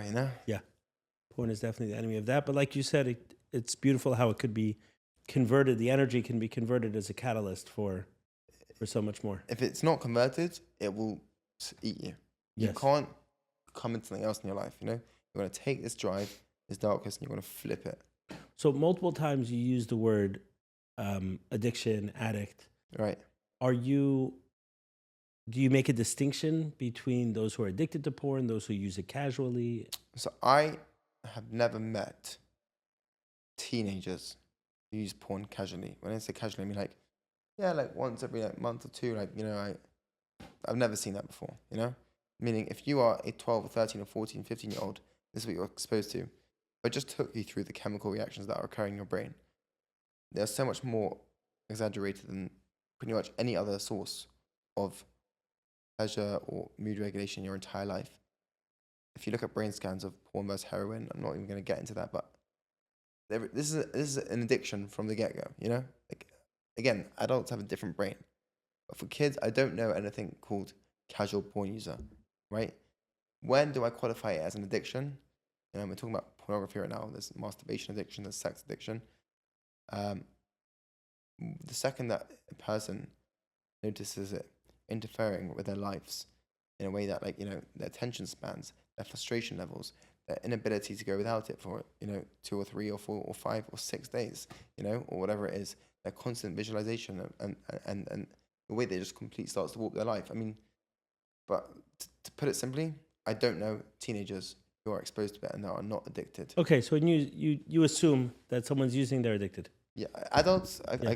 I can have a different conversation about, but yeah. Right, because I know with Guard Your Eyes, I don't know if this is still the case, but it used to be where when someone first went to them, they made a distinction between. They still have that. They They still still do have have that. And it is true, because you have a, if I'm, just having a masturbation addiction once or twice or whatever it is, 3 or 4 times a week, versus if I'm, paying for prostitutes whilst I'm married, 2 or 3, there is obviously a spectrum, Right. to addiction itself. How Okay, I would detrimental- classify both of those as addiction, but You wouldn't. I would. Right. With that They are. kind of frequency. They are. They're just different levels of detriment, needing Right. different preventative measures, intervention measures. Okay, so now that you're mentioning this, I've actually met a different class of people. I've spoken about it a few times here where they're not guys who struggle with pornography regularly, but they've stumbled on it a couple of times, or maybe Okay. they will make it a point once in a while to seek out Right. a Netflix video with a rated R scene and Okay. whatever else, right? But then the guilt and shame that they'll feel afterwards is so extreme that they'll live in that for several months. So even if they're not watching pornography regularly, the one scene carries an effect. So that's, several months. for me, that's crazy. Have you encountered this? No, because like I said, teenagers watching hardcore pornography daily, speak about it at lunchtime. Like, R-rated scene. Do you know what like teens are watching these days? Like on Netflix, what we can see at like 13, 14 years old, what we're watching, what our shows show us. Our shows like encourage cheating, encourage, all sorts of perversion, encourage like we watch these movies and we can't wait to see something which shows us some form of sexual perversion. Like real, real TV, fake. It's just no. Like what you just mentioned right there is a phenomenon from the generation or two above us. Like that's not a reality. Right. We're maybe in some very, very, very isolated Measure communities, a kid my age, but that's not what we're dealing with anymore. Okay, you don't feel like that's a reality No, not today. at all. I mean, there is one person that's coming to mind, probably at this point, mid-20s, but I spoke to him when he was real young, who first he was very much into pornography, and he made a conscious effort to get out of it. And every couple of months he'd stumble, and it would wreck his world Pornography, completely. or you're talking about R-rated movies. No, every couple of months he'd watch pornography. So pornography, I get. Yeah, Talking yeah. about like R-rated. No, but I'm saying it would wreck his world completely. And what I would tell him was, like, dude, this is amazing. Like, you're at 20 years old, you're tackling this problem, you're having major success. Yeah. And if you set the bar as perfection, I mean, you're screwed. You shouldn't have come down into human form. Yeah, exactly. Stay as an angel, mate. Yeah, you yeah. know. Yeah, I agree with you. I completely agree with you. And it just comes back to this idea that, like, the spiritual idea that like this world was created through Shriata Kalim, that the prerequisite for, unification with HaKadosh Baruch Hu is a state of brokenness. That is why we are here, because the most intimate relationship is one of brokenness coming back to completion. If you don't have that, then like it may have all just stayed white light. Right. And it is white light, just lay it up, How do you think this, reflects on or tells a story about the state of Orthodox Judaism? The fact that you can go into yeshiva and the leaders will tell you that 100% of people deal with this, right? That you can just walk into a room and it's like, hey, this is what's going on. Pornography and OnlyFans. And, Yeah. right. And as I can tell you, as people get older and married, like you said, it doesn't stop. It gets worse even. It gets worse, and then sometimes one spouse is able to drag another spouse into their into their mess. So ask the question more clearly. Do you feel like this is a standalone problem, right?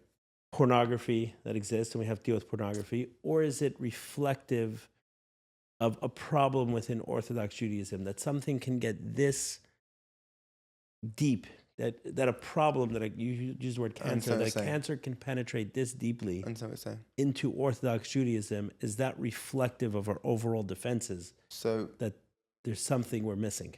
So this issue does not discriminate to modern Orthodox Judaism or Orthodox Judaism.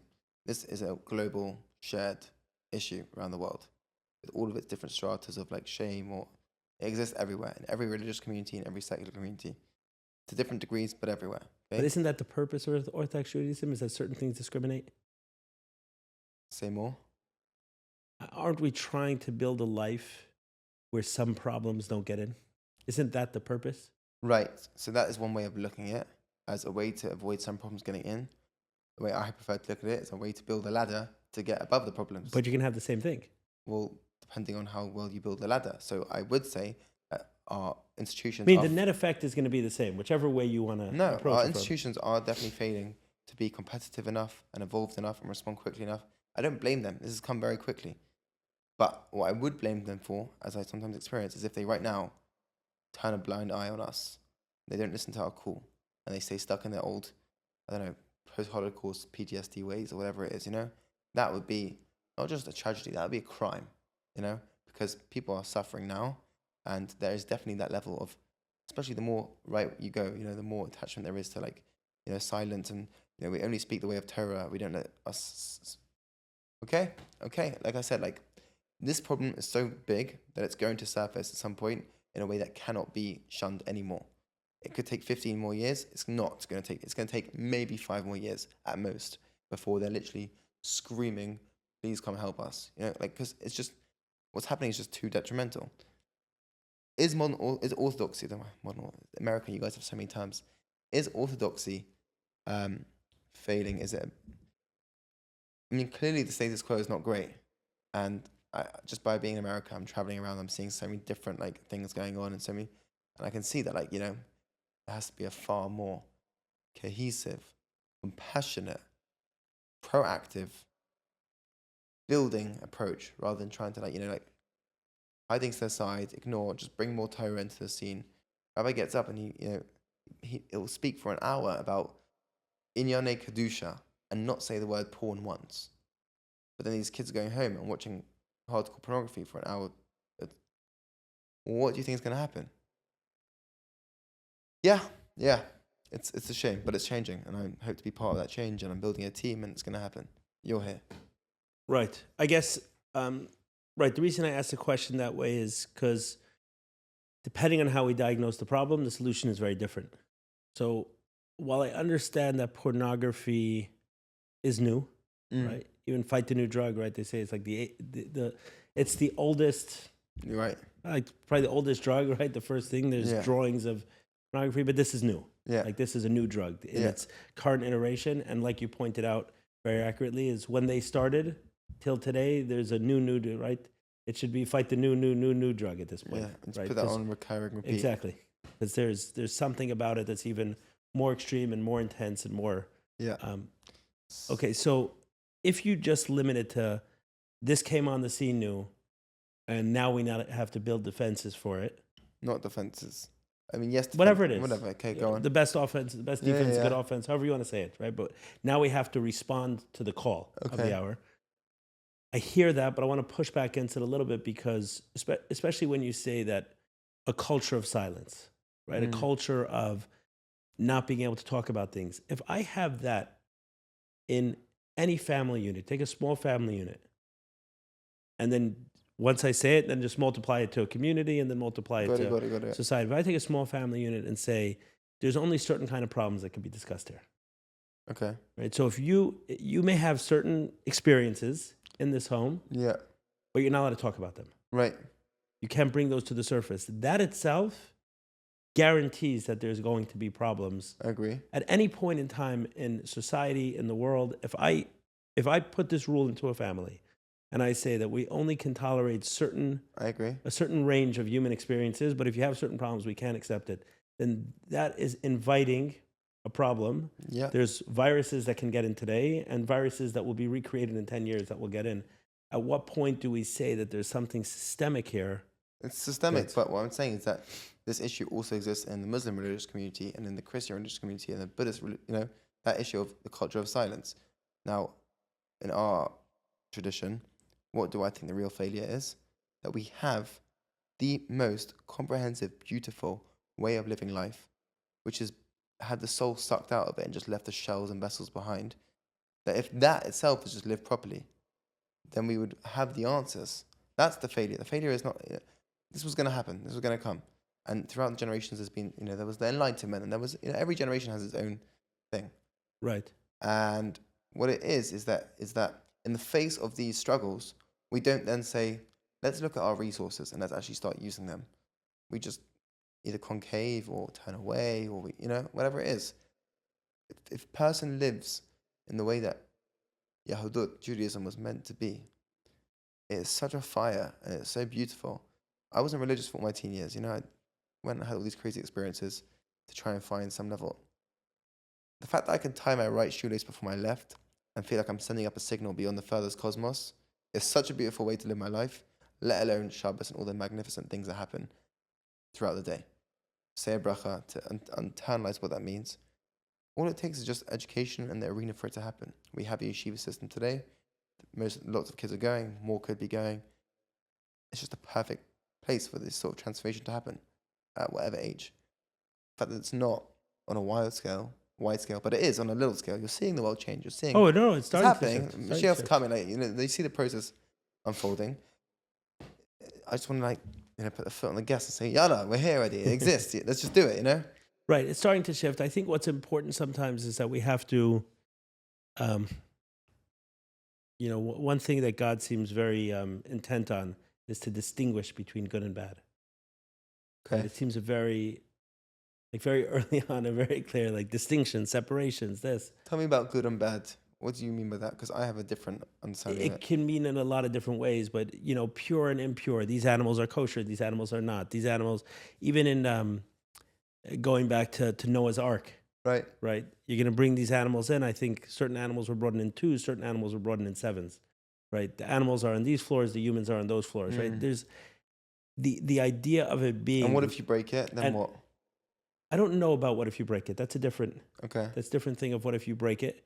But I think there are levels of it. Right. Just to get into that, there are levels to the game. But let's say it this way: is that from a very early on, the reason I brought up Noah's Ark is because it's way before the Torah was given. Right. Meaning it was very, even actually I go back further, Adam and Eve. Right. Right. And it's there's separation. Don't go here.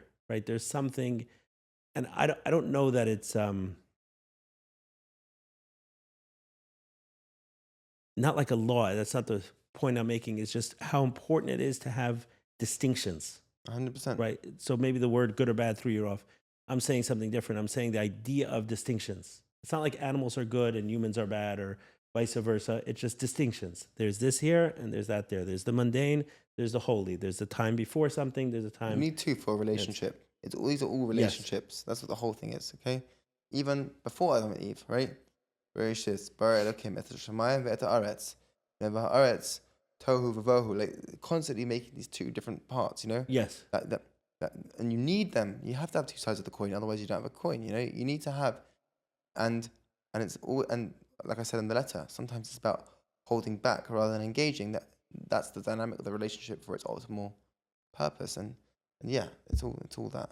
Right. So now bring it back to the conversation we're having. I think that sometimes it's important to distinguish between, okay, this thing, is it something we want to keep or something we want to incinerate? Is it something that's moving on in its healthy form, right, or not? So when we look at how pornography got in so deeply into Judaism, right? Meaning, forget Orthodox Judaism or that, it doesn't make a difference, right?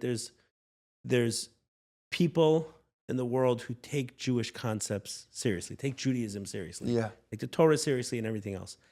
And they have not been more protected against this. Right. Right. So we have against other things. It's not like there are other ways in which we've been more protected. I'm thinking if there's an example. When you say seriously, by the way, do you mean by observancy or by actually doing the work, what it really authentically is? I'm just saying there's people who care about it. Right. And it's not clear that there's a group that's been protected from it, which suggests that maybe there was a failure systemically. That's all I'm saying. So then we can go back and distinguish, okay, which ideas were good, which ideas were not. And as part of this new evolution, I'll give you one example. How would we measure? Okay, let's give you one example. You brought it up a few times on the podcast. Not how would we measure, but let's take something that's really unhealthy. Okay. Let's just take as rules. So when I grew up in Crown Heights, pretty much everyone looked the same, Right. right? When I went to yeshiva in Montreal, very religious community, a Chabad community, everything else, because the community is not large enough for everyone to look the same, there was a lot of variety, a lot Okay. more variety. Okay. Not a ton, but a lot more variety. And in the same minyan, you have some guy who's Sephardic, some guy who's with a beard, without a beard, Right. keeping Shabbos, not keeping Shabbos, whatever. There was variety in that space, and I think that's super, super healthy. And while in Crown Heights, yes, there was also variety, there was a look. Right. Right? Meaning if someone was outside of that, it was very clear. Like, this is the look and this is outside. And then Right. you can walk in where it's not even clear. Which is the standard and who's breaking the standard. Yeah. I think that's very healthy as an example. Yeah. I think the fact that a lot of communities have become monolithic in speech, monolithic in style, monolithic in many different ways, right, Yeah. across the board, there's been one look. I think it's very, very unhealthy. And I think it's one of the ideas that you say, just get rid of it. I agree with you. I do, and I'll say that like any other success, a big driver of any success I've had in my life, be that in myself, my development, or in the work I've done with other people, has been as a product of my experience of variety in the world. I mean, I'm blessed to have had in my lifetime 14 or 12 grandparents, however you want to say, 6 great grandparents. You know, thank God I've got amazing parents. There's just a few of them, but they're all amazing, you know, in different respects at different times. And that variety really gave me a tool to dissolve the little self-made me, which keeps you stuck in one mode of thinking. You know, it gives you this way to like tap into different energies, different resources, different mentalities, and not get so caught up in yourself, because you realize you are constantly evolving. This is temporary, etc., etc., etc. You are not you. You know, you are. That's it. You are. You know. Right. That makes sense. Yeah, I think someone is able to arrive at those conclusions much quicker when they don't feel like there's a box one agree. needs to agree. fit into. I've found in my own life that it's taken a lot more. I've had to tap in much deeper into resources that I hope my kids and others growing up today don't need to, just in order to be somewhat individual. It shouldn't be so difficult. It should be celebrated so at its most formative ages. You see it with 2 or 3 different children. I just had a new baby. Her energy and affect is completely different than my last child. Yeah. They're a different person. And Yeah. I don't know that growing up that was celebrated. In my home, listen, I come from my parents, right? So these ideas lived in them before they lived in me. But in the society I grew up in, there definitely was, like, it felt like everyone was trying to look the same way, speak the same way, think the same way. No, don't get us wrong. Like there is a value to bottle the halal, like to be annulled in the many. So for example, you go to the 3 foot festivals in Russia, Yom Kippur, Sukkot, Pesach, Shavuos, at the Kotel, and everyone's wrapped in these talises in this one sea of white. And in those sort of moments, or you know, in Yom Kippur, whatever it is, there are moments, you know, in a stadium, whatever it is, that you appreciate the value of just becoming a rock in the mountain, a drop of water in the ocean, a grain of sand. In, there is a value to that. Ad Khan, you know, until where? You know, that is not when it's jammed into everyday life. Otherwise, we wouldn't have that experience. Yes. My parents. Yeah, that experience of everyone being under a talus is a bunch of different people now being brought into one. That's what's special. Right. Not a bunch of the same people brought into one. So yeah, my parents, you know, treated every child according to the each their own, you know, which was phenomenal for me. I got away with everything. My siblings got hell, but you know, like, absolutely, that was drilled in at a young age to like take each person for their own, and yeah, I have them to thank. But I agree with what you're saying, and it's that there is one of the flaws, one of the fingers we can metaphorically point to that's causing a provocation of this issue. Right. Lack of identity. Yeah, I wasn't looking to go too deep into it. I was just broad strokes. As you're looking at it, it's like, are you seeing this as a problem with porn, or maybe something deeper systemically that has to be addressed? No, porn is not the problem. Porn is a symptom, you know? The presence of porn and all of that. I mean, I don't know if I actually agree with that. But all I can say is that I do believe that were our lives to be filled with the ecstasy that our tradition can bring, that fire of pornography would be a faint glow in the corner. You would look at it. Maybe you've had this experience. You were addicted to pornography. You stopped 7 months, and then one night you watch it 7 months later, and you look at the screen. You're like, seriously? Like, I can see them acting. I can see how fake this is. I can see like that's what had me wrapped for years and years and years. Now you watch that for like 25 minutes, and then you're back into the hole. For the first 10 minutes, you have to like almost force yourself to do it. Like sort of like I can see the facade. Don't know if you had that experience, but there's not a fresh one that comes to mind. I did have scary feelings when I was deep in pornography or sex addiction, where the same experience didn't hit the way I imagined it would, which means the way it did previously. And I was like, oh my goodness, like that doesn't have the allure and the. Yeah, that's what but where that went to was in a deeper way. But I did hear someone say this the other night, because Avi Wolf and I started doing a monthly Farbrengen at the House of More, whatever Farbrengen means. And what we invite is that real conversation. People talking, what are they struggling with? Are they struggling in their marriage? Are they struggling that the outside they're forced to, or they feel forced to look very religious, but they're struggling with all of, with whether even God exists or beliefs. Those kind of conversations can happen. And one guy shared that he's been on the path free of pornography and sex addiction for a long time. And the night before, 2 nights before Farbrengen, he went there and he's like, what the hell am I doing? Yeah. What is this? How did I get so sucked into this thing for so many years? So I did hear it from others, yes. Yeah, that's what I'm saying. Yeah, he shared this exactly. Yeah, so earlier you said, and I guess we can end with this, is that when you were a teenager and you have, the enemy is large, and the enemy is mighty, and the enemy has a lot of craftiness and tools and power. And on the other end, there's a Rav who's, trying to use language to talk around the issue. Okay. And that's not even a fair fight. Okay, so what is a fair fight? Share some of the 3, 4, or 5 elements that you envision for for the future world. Right. So first and foremost, like I've said a few times, Guard Your Eyes is the resource that is there right now. Okay, it's there. They have all these different methods. You don't need me to give you a whole long sugi right now about do this, do that. I can and I will. Yeah, those are, but like you said, that exists in all its different formats. But that's also preventative. No, I very clearly said it's not preventative. It's intervention. I'm saying intervention. That's what I meant. But meaning that's so on a preventative scale. What is right? I'll share. But again, I'm not so convinced that you can prevent these things. It's just about once it hits, how do we make it hit once or maybe twice so you get the education and then you move on with your life, But let's go to preventative, right? Okay. Obviously, it starts with education. Obviously, okay? So you got to get kids as young as it is, and you have to infuse into their lives a joy and a passion that when they come across pornography, they're going to look at it and they are not going to be completely enwrapped because they've lived a rote, mundane life in a household that does nothing special, nothing enigmatic, whatever. And then that's number one, right? Education, both in general, that they fall in love with Torah, they fall in love with. So ideally, the average school wouldn't need someone like you to come by. It would have it built into their. That's the fact that doesn't exist is crazy.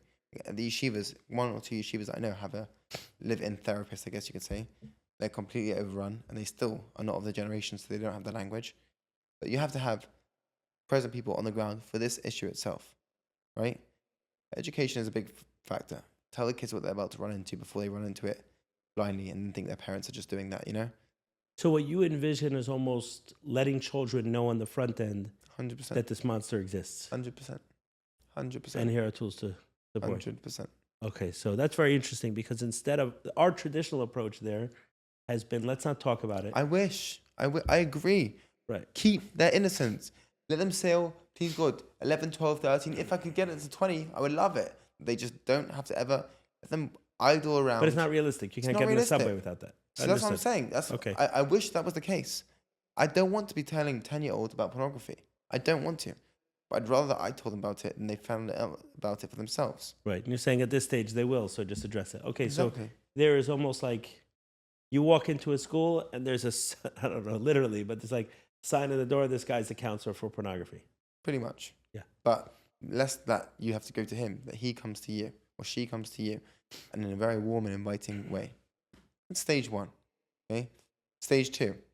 Whilst I've got all these tools to stop the bleeding in the moment, and I've got all these tools to like help you plan all the rest, which are lovely, it's back to that same drawing board. If your life is not being oriented towards something, if you're a teenager and that's just towards your teams, your academia, and your friendships, that's fine. Whatever it is in your extracurricular. But if you aren't being oriented towards those things and then systematically planning your days around that, so you don't have all this free time, you are aiming towards direction, you're going to fall and you're going to stay in the pit. It's just that simple. And finally... And you know what's needed for that, by the way? What? A strong embrace of someone's individuality. Exactly. Right? And that requires not just to tell them, like, you know, go and play football, but you should be making your kids try many things, you know, at a young age. Try many things and make mistakes. That should be encouraged.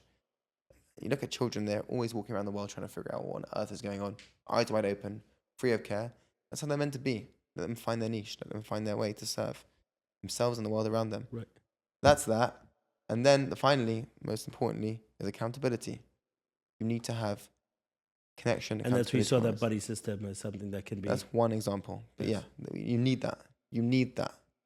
So, yeah. What role do you feel like technology plays in prevention, intervention? Right. So, you know, Apple, they have the bitten apple as their logo. It's like good or evil, you know, choose what you're going to use this for. Yeah. So, like, you know, the Rebbe was a big fan of using technology to spread positive messaging, to reach more people, etc., etc. I'm a big fan of that, you know. I mean, I wish that, like, we isolated our time in technology and we put aside time for completely authentic activity. But obviously it's there to educate us. It's there to connect us. It's there to provide resources if we fall into these things. All those things. I meant in terms of these tools like filters and some of these other things. What role do you think that plays, or it won't help anyway? People get around it. So filters, yeah, obviously I'd say, if my phone has a filter, get a filter rather than don't have a filter. I completely support that, you know? But it is a very short-term method to prevent what's going to ultimately happen either through another device, or you can't put a filter on masturbation addiction. You can't, you know, like, all these sorts of things. It has to be a far more comprehensive solution. It's valuable. And I'm glad that someone woke up one day and said, let me help. But, you know, the idea that, like, go get a filter. Okay. Right.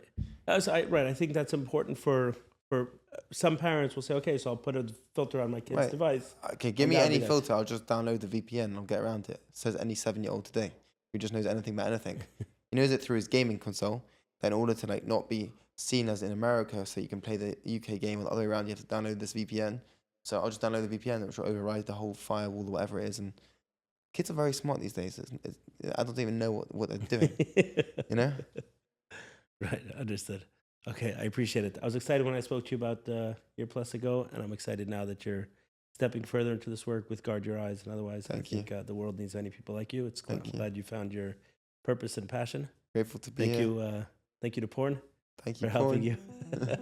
Yeah, let's see where this goes, you know? Find that, get the beautiful lesson that it has to teach us, and move on to get other lessons and give other lessons. Amen. Thank you, Saadiah Daniel. Thank you. Appreciate coming on. I'm sure this is not the last we'll be hearing from you. No, not at all. It's about to smash through the door.